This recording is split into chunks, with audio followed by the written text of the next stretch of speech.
Let's return to the subject of how your mind is always trying to raise your chances of survival. You can thank your survival to the mind, but don't expect any happiness from it. Real happiness comes from the state of no mind, while problems come from the mind itself. Your brain is not only an efficient problem-solving machine, but a problem creator as well. The mind thrives on problems. Without it, it gets bored very easily. It needs to solve problems all the time, otherwise it stops functioning. If it doesn't find problems to solve, it creates them even when there are none. Understand this deep connection that goes both ways. No mind, no problem. No problem, no mind. This is why your mind constantly seeks for what is missing and cannot enjoy what is already there. It is disregarding the present and focuses on the future. It doesn't bother with the good things in your life. It has no function there. It is simply asking itself how your circumstances could be improved, how you would be even better off. Your mind is simply not interested in your happiness, because when you are totally happy, without any problems, it is equal to its death sentence. It analyzes your situation, finds what is missing, and creates a desire to reach it. You think that when you reach it, you will be finally happy. You are fighting for the object of your desire, and many times you lose. But at least you are filled with hope that the future will bring happiness. But when you actually reach it, you still don't feel content. Now, your chances of survival are at a higher level, and this will be the default from now on. Your mind can rest for a bit, and you feel momentary joy. But sooner or later, it starts seeking more opportunities and creating more desires and problems. The desire itself and how to reach it creates a problem that your mind can work on to solve. For your mind, happiness is a horizon. In the distance it can never reach. No matter how much you walk, it will always remain far away.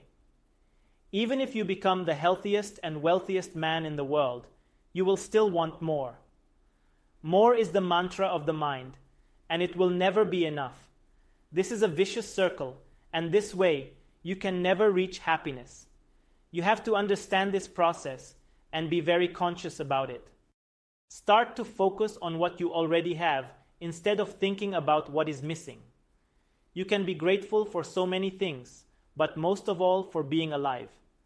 Have you ever felt gratitude just for the fact that you are alive?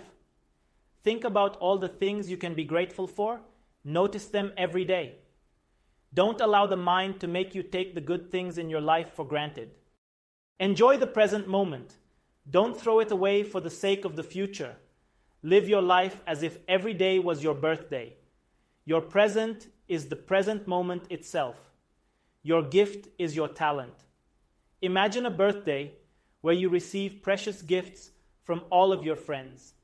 They prepared these gifts with great care and love and imagined how happy you would be when you opened them. But when you receive your gifts, you throw away all your presents without opening or even looking at them. And in the meantime, you are wishing for more and more presents in the back of your mind. But how could you appreciate them in the future if you cannot appreciate them now? You would be just wasting your present while being ungrateful and unhappy. You would also disrespect your friends and make them angry at you. When you live according to the mind, you are like a spoiled child who demands more and more toys and never plays with the old ones.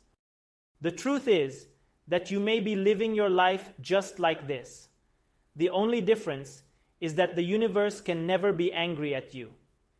It is like a forgiving mother who loves you no matter what. It keeps on giving you the gift of life every day. When will you open your eyes and be grateful for it? Your life is not a problem to be solved. It is a gift to be enjoyed. Your task is to make the most out of it, but not by constantly regretting or worrying about things. Use your gifts that were given to you to live a life of expression and creation. Be like a playful child and not a spoilt one. Regret and worry are the two most common negative thought patterns that your mind creates. The problem is that the mind doesn't judge them as negative first. Both are helping survival, but when these thoughts become obsessive, they start working against you instead of for you. Just like when a healthy amount of fear protects your life, but too much fear is poisonous. Regret is thinking about something bad that happened in the past, while worry means thinking about something bad that may happen in the future. Regret helps you learn from past mistakes and avoid them in the future. Worry helps you avoid dangerous situations, and planning is helpful for efficient action. The problem is when fear and other negative and stressful emotions come up and you lose control. You become obsessed with these thoughts, as your internal survival machine is chewing the problem from every angle possible, trying to spit out the perfect answer. Instead of you using the mind is using you. Use your mind knowing that it is just a tool for survival. Be conscious about it. Notice its mechanism and take back control. Learn from the past, but then move on. Plan for the future, but then take action. Don't let yourself indulge in repeating and never-ending streams of thought because they won't lead you anywhere. Instead, they immobilize you and fill you with negative emotions. First, reevaluate your evaluations. Regret and worry are both about bad things. But how bad is it actually? Don't you overreact? Bad is just your evaluation, which is quite subjective many times. Everything has a positive and negative aspect. Nothing is purely black and white. Think about the thing you regret so much or worry about. How did it or how would it serve you? What was the worst thing that happened? Was it really that bad? What is the worst thing that could happen? Would it be really that bad? Regret and worry are both about survival. But survival is impossible in the long run, so they are also futile and meaningless. Don't regret anything because you can't change it anyway. Don't worry about anything because you will die anyway. Your mind is afraid of the unknown because it is made up of the known. It is the sum of all the information and knowledge you put into it. You cannot think about anything that you haven't known before. You always worry about the unknown, and the biggest unknown is death. This is why it will be so helpful to actually face death, because this will take away all your fears at once. The type of fear of death I am speaking about is unhealthy and unnatural. However, the other type is completely natural. You just have to be able to differentiate between the two. The healthy type of fear helps survival in dangerous situations by triggering the fight or flight mechanism. Fear of death is an instinct that is strongly connected to the so-called life instinct that motivates survival and reproduction. But you are not really afraid of physical death. You are afraid of the death of the self. If your mind, yourself, could be uploaded to a computer, losing your body would not be such a huge thing anymore. If you had the possibility of living on like this, you would probably at least give a try to this kind of mental immortality. You are afraid of physical death because you identify yourself with your body. If you could somehow separate yourself from it, the fear wouldn't be there anymore. So what you are deeply afraid of is really the death of the person who you think you are. One of the main points of this lesson is that your personality is afraid of death and not you. However, you are not your personality, you just think that you are. Before the age of 3, you were not afraid of death because you didn't have a personality yet.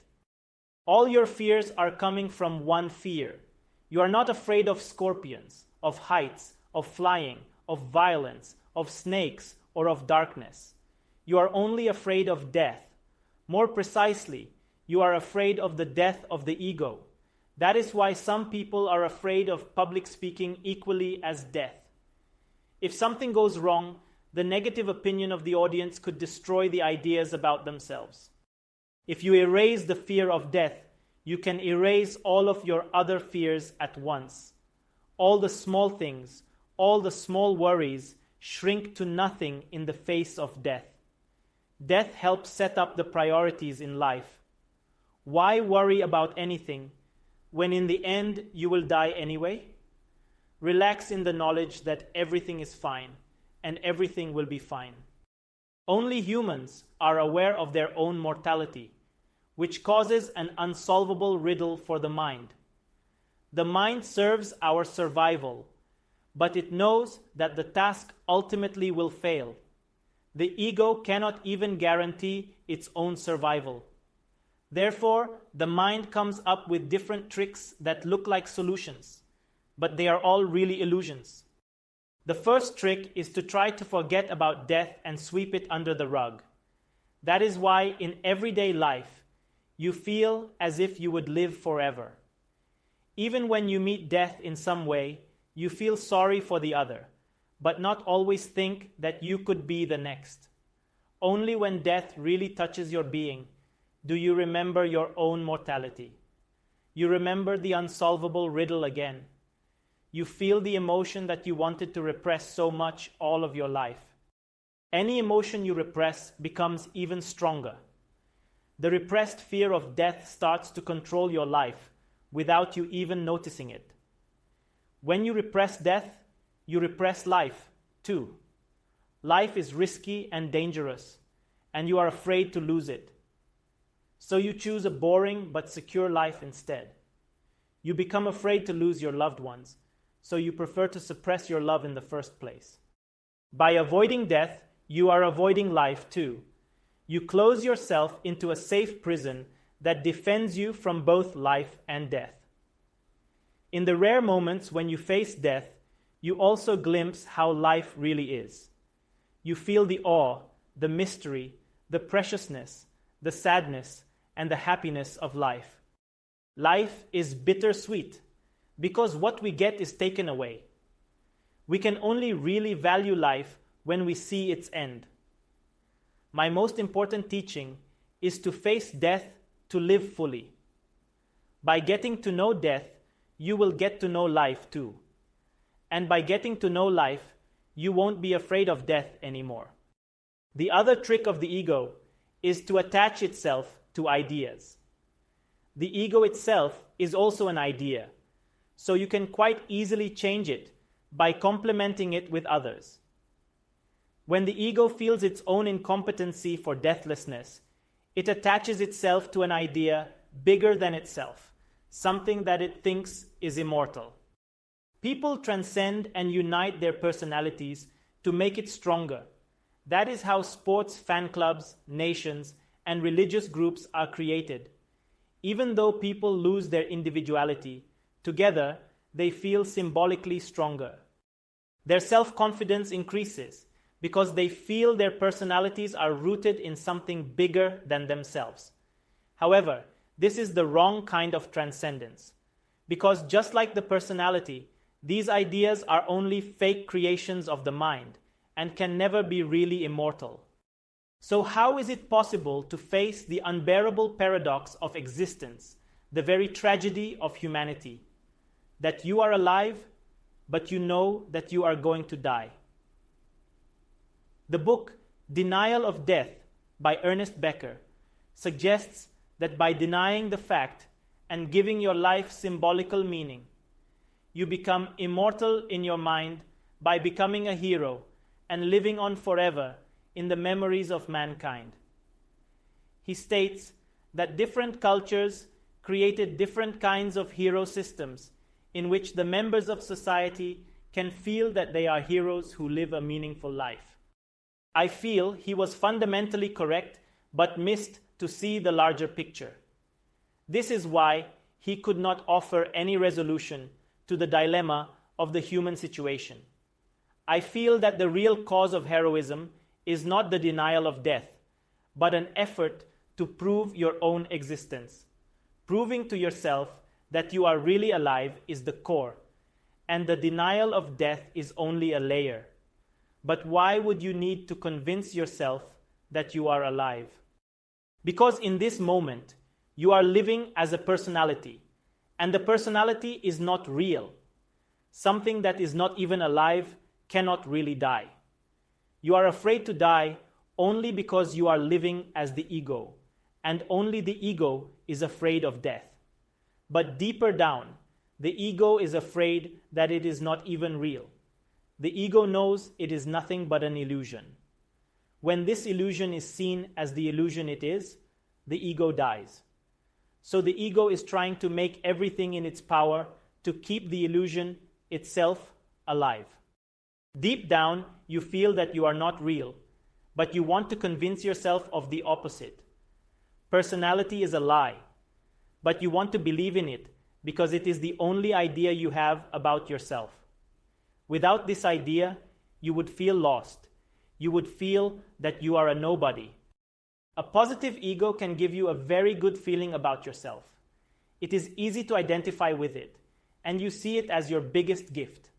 It is much easier to throw away a negative ego.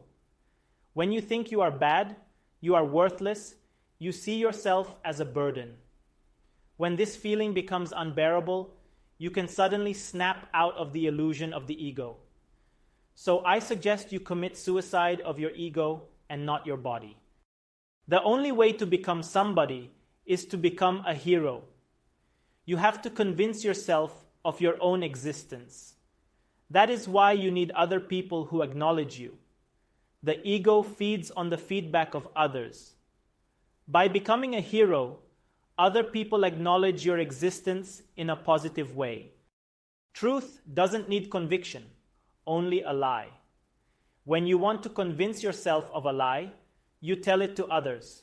If they believe it, you believe it too. You feel more confident about it. If a lie is told by many people many times, it becomes truth. If others acknowledge you, you acknowledge yourself. Personality is born similar to countries. If other countries don't acknowledge a new country, it doesn't even officially exist. And just like the borders of a country, personality is artificial. Your character gives you a feeling of self-confidence. But as it is a fake confidence in a fake self, it is very fragile and needs reinforcement all the time. The personality can only be immortal in the minds of other people. By becoming a hero, you will live on in others' memories. As the personality is only an idea, it is trying to reach a mental or symbolic immortality this way. Ego is the armor of character against the realities of life. By destroying it, you risk madness. But the ego is a madness in itself.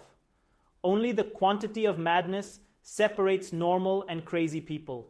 But the same quality of madness can be found in both. You live in a false illusionary world you created in your own mind.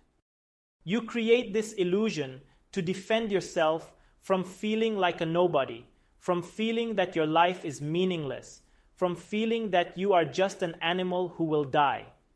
You defend yourself, but the walls of your defense become the walls of your prison. At least, in the prison, you can be somebody. You live your life routinely without thinking about the outside world. You choose security instead of freedom. You have been living in the prison of your own mind for so long that you are scared to come out. When the day of freedom for a long-time prisoner finally arrives, he becomes afraid of the outside world. He got used to the life in the prison so much, doing the same things every day without thinking. And now the outside world seems so infinitely big, full of possibilities and insecurities. You have been waiting for your freedom from yourself so much. And when I tell you that freedom is possible right here and right now, you prefer to stay in the security of your prison. You choose to be somebody in the prison instead of being a nobody in the real world. The Book of Becker introduces the idea of immortality projects. These are the different kinds of cultural and personal projects that we create to feel immortal, to transcend ourselves. The problem is when immortality projects clash. If there is only one truth, then your version of it has to be the real one. Otherwise, the fear of death arises again. So religious wars are really clashes of different immortality projects. This is why heroism is the source of human aggression. But I see the cause of aggression only partly in the clash of immortality projects. Fight is inherent in heroism and not occasional or accidental. You can only be a hero by fighting and winning over an enemy, and a hero is only as good as his enemy. The bigger enemy you choose, the bigger your fight is. That is why some people cannot be cured of their illnesses. They become heroes by fighting with the disease. Illness becomes part of their personalities. Exactly this fight is that makes the ego going, that is continuously creating and recreating the illusion. If the ego stops fighting, it disappears. The tragedy of human existence is living as a false personality in between two truths. You are already not an animal, but not a god yet. You are stuck with yourself right in the middle of the evolution of consciousness. The animal part of you possesses instinct, which is the intelligence of the body. As a human, you have intellect, the intelligence of the mind. Finally, the God inside you has intuition, which is the intelligence coming from the beyond.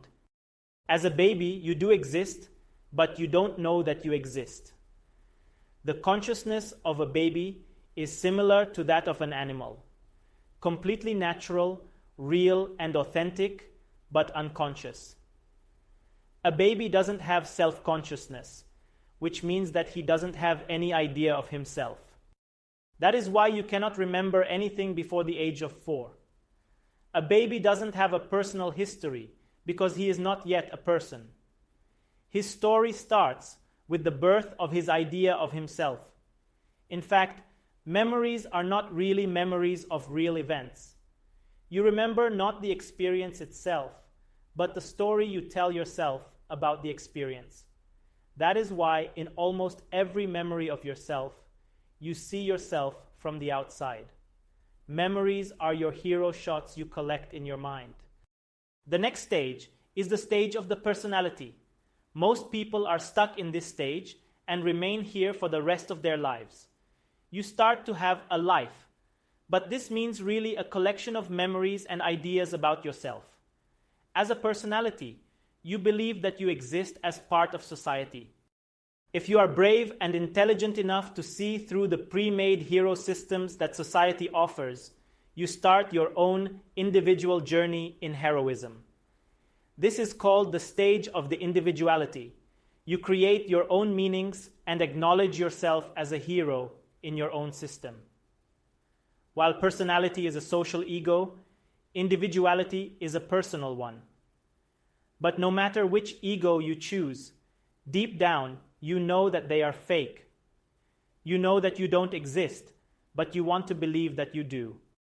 To become real again, to become yourself again, you have to step up to the next stage. When you become enlightened, you become true again. Truth does not need reassurance, does not need acknowledgement from others. As awareness, you know that you exist. After spiritual enlightenment, the feeling that I exist will be as strong as never before. To know that you exist should be the most obvious thing in the world. Just don't mix yourself up with what you think about yourself. Separate yourself from the ideas about yourself. One of the most basic ideas about yourself is your name. It is like a magic word, and you are attached to it. You are identified with it. It was the first artificial label given to you at birth, and it will be engraved on your tombstone after death. In spite of this, it is really interesting that usually you never say your own name. So, I will leave you with an exercise for this week that will help you create a distance between you and your name, between you and your personality. I want you to repeat your name loudly, over and over. Use your own name like a mantra. Chant it like a religious text. Because in fact, you believe in your name and what it represents more than anything. Sit down in your favorite meditation pose and say out your full name loudly, repeatedly. Reflect on what it means to you, what kind of images and thoughts it conjures up. In magic, saying the name of an entity makes it appear. The same way, saying your own name summons your personality, which helps you to look at it more objectively. Then it is easier to realize that it is just like a ghost existing in your mind, so you can snap out of its illusion and disidentify with it.